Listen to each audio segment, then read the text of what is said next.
피부질환의 증상 그리고 원인에 대해서 한번 알아보려고 합니다. 안스테 카페 회원님들이 누적된 통계를 토대로 말씀드리는 것입니다.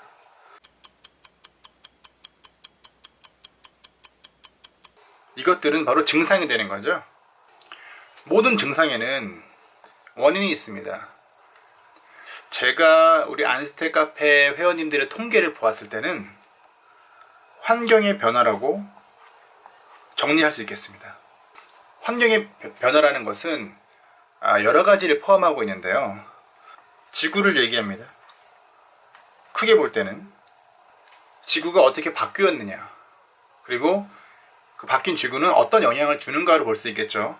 자, 지구. 자, 이것은 산업화로 인하여 환경이 변화가 생깁니다. 맞죠? 아주 큰 틀을 볼 수 있고요.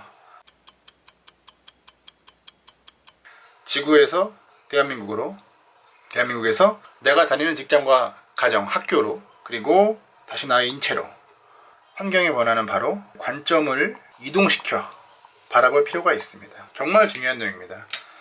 자, 왜냐면 환경의 변화로 인해서 무엇인가가 안 맞는 거죠. 환경의 변화는 무엇을 갖고 오냐? 환경의 변화는 밸런스의 무너짐 갖고 온다는 겁니다. 자, 지구가 산업화됨에 따라 뭐 석탄을 캐는 거, 석유를 캐는 거, 뭐 화력발전소, 기타 뭐 다른 내용들, 이런 것들이 지구 환경을 무너뜨리게 되면 사실은 이 지구 전체가 영향을 받는 거죠. 환경의 변화 맞죠? 대한민국이라는 사회의 특성은 사실은 굉장히 좀 안타까운 이야기지만 아주 예전에는 지금처럼 이렇게 치열하거나 지금처럼 이렇게 살아가지 않습니다. 일례로 제 친구들이 이제 말레이시아 현지인들이 있는데 그들이 얘기합니다. 한국 사람들은 일, 벌, 너무 여유가 없다, 이렇게 얘기를 합니다. 자기들은 그러죠. 우리나라 말레이시아 우리 국민들은 조금은 게으르지만 그래도 어떤 행복 지수가 좀 높아, 이렇게 얘기합니다. 이런 것들을 익히 들어서 알고 있죠. 뭐 베트남도 마찬가지고요, 캄보디아도 마찬가지고요. 막상 가서 보면 얘네들 정말 어떻게 사나, 이런 환경에서 어떻게 살고 있나라고 하지만 그들은 행복합니다. 행복의 기준이 다르기 때문이죠. 다시 한번 또 관점 이동시켜서 직장과 학교, 가정을 보겠습니다. 우리 직장은 어떤가요? 이거는 그냥 말할 필요가 없습니다. 직장인들은 아실 거예요. 살기 위해서 다니는 것이지 이 안에서 내가 생산활동을 하면서 어떤 기쁨이나 어떤 뭐 안정이라든가 이런 것들을 보지 않습니다.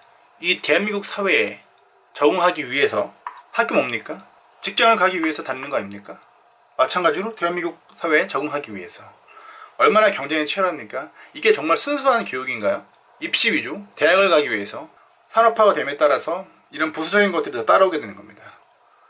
이러한 원인들로 하여서 이러한 다양한 증상들이 나타나는 겁니다. 아토피, 지루성, 한포진, 홍조, 주사질환, 뭐 각종 습진들 증상이고요. 원인은 일단 모른다고 가정할게요. 자, 그럼 이걸 치료하는 방법은 뭡니까?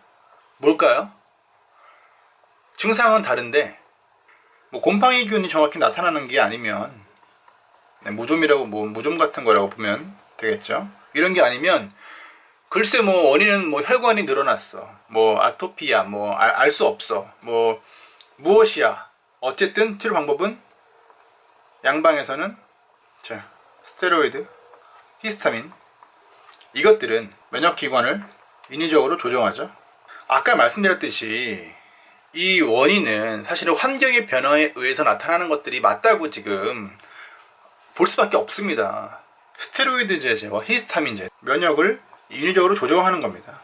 여기서 핵심은 뭐냐면요, 우리가 봐야 될 것은 인위적으로 조절한다는 거 있습니다. 인체는 이러한 증상이 나타났을 때 이것을 해결하기 위해서 스스로 피부조직 세포 하나하나에게 명령합니다. 자, 지금 이 상태에서는 내가 견딜 수 없으니 정상으로 만들자. 이것은 바로 인체의 자가치유력이죠. 인체의 자아치유력은 분명히 있습니다. 왜냐면 쉽게 얘기해서 우리가 상처만 나도 딱지가 생기고 아물지 않습니까? 그러면 이러한 증상들은 나타났는데 인체가 스스로 해결하려고 하지 않고 그냥 답이 없다고 얘기할까요? 그건 아니죠. 예. 스스로 해결하려고 합니다. 스스로 해결하려고 하는데 이 증상들이 너무 힘들기 때문에 우리는 병원이라는 걸 찾습니다. 그래서 스테로이드로, 히스타민제로 어떤 가려움증의 어떤 심하기라든가 또 피부가 정말 막 심하게 올라와 있는 것들을 눌러주죠. 그럼 어떻게 될까요? 자가치유력에 영향을 주는 거죠. 인위적으로 외부에서 어떤 증상들에 대해서 치료가 아닌 어떤 증상의 원인을 해결하는 것이 아닌 증상을 해결한다고 하는 것은 바로 인체의 자가치유력을 퇴화시키는 겁니다. 이게 되게 큰 겁니다. 인체의 자가치유력이 퇴화된다는 것은 어떤 말이냐면요, 스스로 회복하려고 하죠. 스스로 회복하기 위해서 가려움이라는 걸 만들어내고요, 열감이라는 것들을 만들어내는 겁니다. 그리고 진물도 만들어내는 거죠. 이것들이 우리 쉽게 얘기해서 상처나면 어떻게 됩니까? 상처가 크게 나면 진물이 나면서 열감이 느껴지고 그 다음에 뭐 딱지가 앉겠죠. 딱지가 떨어질 때쯤 되면 살짝 가렵기도 하고요. 탈락되면서 딱지가 마지막에 탈락되면서 상처가 회복이 되죠. 그러면 이런 아토피라든가 이런 다양한 증상이 나타났다고 해서 피부는 스스로 회복하지 않을까요? 무조건 회복합니다. 그래서 이러한 증상들을 만들어내죠. 가려움, 열감, 진물들. 이거를 견디는 과정이 힘들기 때문에 우리는 양방을 택하는 겁니다.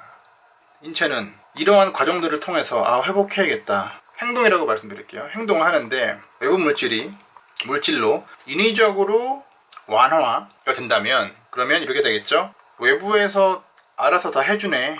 나는 그냥 없어도 되나? 이렇게 됩니다. 그 정확한 이해를 돕기 위해서 스테로이드를 쓰다가 만약에 테이퍼링을 하지 않고 과감하게 만약에 한 번에 끊는다면 리바운딩이 크게 오죠. 그게 뭡니까? 외부에서 공급받은 거로 인해서 나는 그냥 없어도 되나? 라고 피부가 인식하는 거죠. 그런 행동들을 하지 않아도 되나? 이런 증상들이 나타났을 때 회복하기 위해서 나타났던 이 증상들이 필요한 것인데 외부의 공급으로서 더 이상 필요 없다고 인식하기 때문에 그렇게 해야 되는 거를 잊어버리는 거예요. 또 공급해주겠지. 얼마나 무서운 겁니까? 그게 바로 학습 효과고요. 그런 신호들을 정확하게 우리가 살펴야 한다는 것입니다.